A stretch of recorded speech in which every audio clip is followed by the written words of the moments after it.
Okay, so it's been a pretty long day for me, but I feel like it was time to record a video on Record of Ragnarok. And you guys know what I do every single month. I release a chapter prediction video. And if you guys didn't know, my last prediction was actually correct. I predicted that Hades would most likely fight in the next round. And guess what happened? He fought in the next round. So it's clear to see that my prediction skills are definitely on point. And if you want to see more predictions on the channel and see more of my crazy correct theories become true, then make sure you leave a like and subscribe to the channel with notification bells turned on and set to all, so you can get this Record of Ragnarok goodness into your YouTube feed. But apart from that, let's just get into the damn video. Now, of course, as you can tell by the title, we're going to be talking about, round 7 of Ragnarok and what I think will happen in round 7, how I think it will start, the abilities they might have, their backgrounds, etc, etc, etc. But of course, let's start off with Hades. Now, I feel like everyone knows that Hades is the ruler of the underworld, or Helheim, or whatever you want to call it, because they're basically all the same things. But yeah, Hades is the ruler of Helheim, and I feel like he is definitely going to have probably one of the most overpowered, abilities in the series, just due to the fact that he's one of the most powerful gods in the series. And I mean, I'm pretty sure Hades will win this round, because I'm not too sure if humanity will get another win, because that would be pretty ridiculous. I mean, I feel like it definitely is possible, but I don't think it's likely, if you get what I mean. And I mean, Hades already has been established as, one of the strongest gods, along with Zeus, Odin, etc, etc.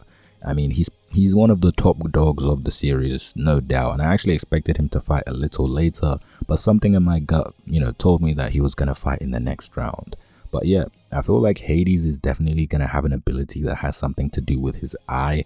I feel like his eye is definitely very important, even though he did kind of smash that monocle that he had, or that, I guess that, I don't know what it's called, but the thing that covered his eye, he did crush it, but I felt like that was kind of a indication that he's ready to fight. Once he unveiled his eye, he told pretty much the entire world that, yeah, Hades is about to fight in Ragnarok. And I mean, I feel like his eye is definitely, it's not going to be similar to Buddha.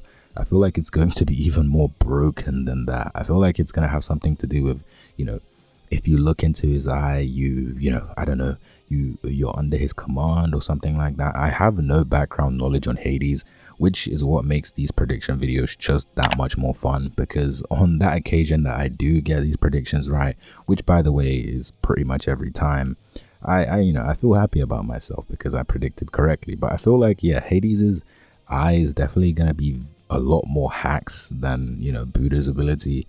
Buddha pretty much had the Sharingan or the Rinnegan or whatever. He was able to see ahead of time, or not ahead of time, but he could see where, someone's soul would move, which is pretty much the Sharingan. But moving on, I feel like, yeah, Hades is definitely going to have something very broken in terms of his abilities. I feel like despite seeming quite lean and not really muscular, he's going to have some pretty powerful, I guess, physical attacks as well. I feel like that's going to be another surprise.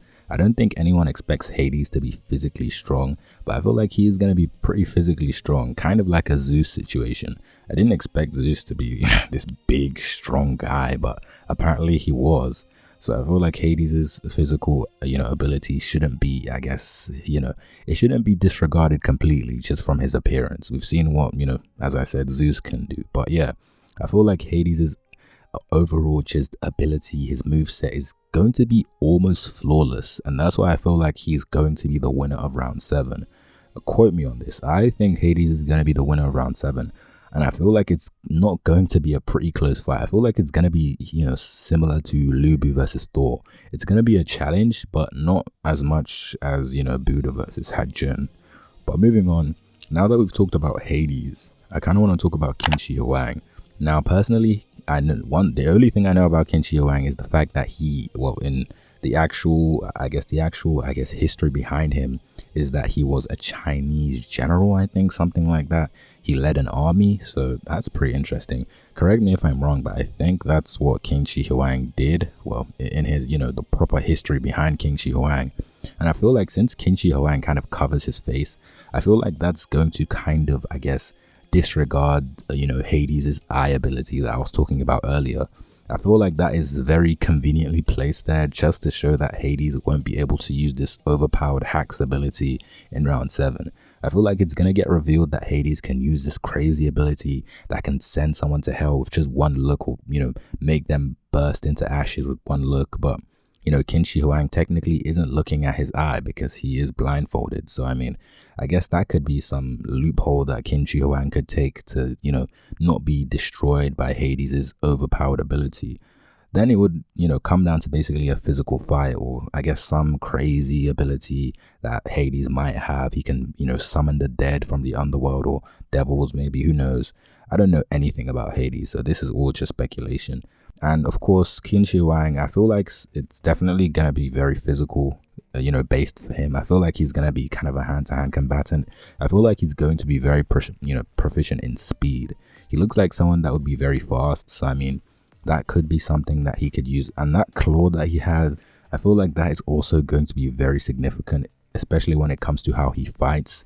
So I feel like that's also going to be pretty important. So don't look past that. I feel like people will just look past, the claw thing as just an aesthetic, I guess, addition. But I feel like it's definitely very significant. I feel like that claw could possibly be the thing that maybe could damage Hades. Or maybe just, Qin Shi Huang is just that strong. I mean, we saw what he did to Ares, and that just shows that he's pretty much guaranteed stronger than, Heracles, because Heracles and Ares are around similar strengths. And the fact that Qin Shi Huang could just pretty much fodderize Ares in itself is just kind of an indication that he is definitely leagues above Heracles.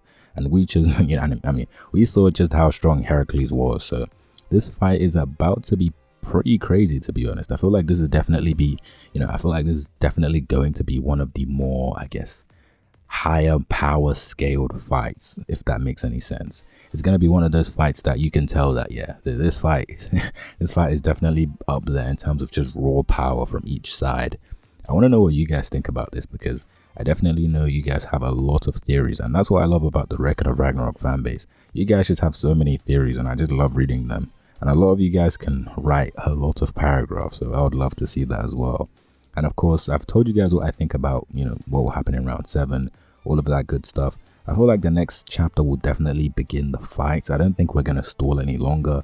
Record of Ragnarok is in a series that does that kind of thing, I guess, stall fights, especially at the beginning. At the beginning of a fight, Record of Ragnarok just gets straight into it, which again is why I love the series. But yeah, I've talked long enough. Apart from that, if you like the video, if you like my predictions, make sure you leave a like and subscribe to the channel if you are new, with notification bells turned on and set to all. And apart from that, I will see you in my next video.